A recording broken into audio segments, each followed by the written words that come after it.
katiba wacho ni warango article 150 gross misconduct or commit a crime is of international law status or or violate the constitution in a gross way. Kako mino wacho magi gin grounds madwaro a little bit of elaboration kaluwore gi chik. Magi ok en siasa mogo e street.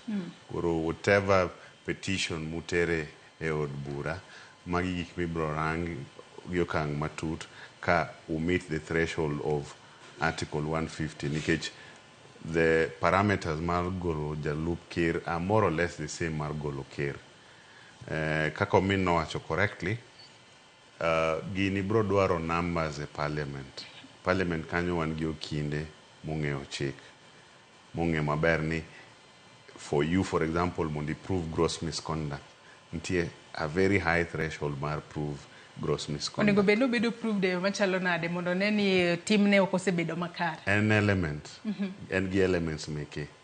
Because for example, omino ng'eyo maber to kitero gimoro e court ka allege ni, for example, nyamin kaka in koro ni you are engaged in gross misconduct, magi magoli e tich.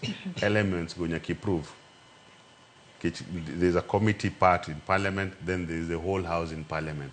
Ubro chako gi committee part, then ekutere whole house. Machalo trial mantie court.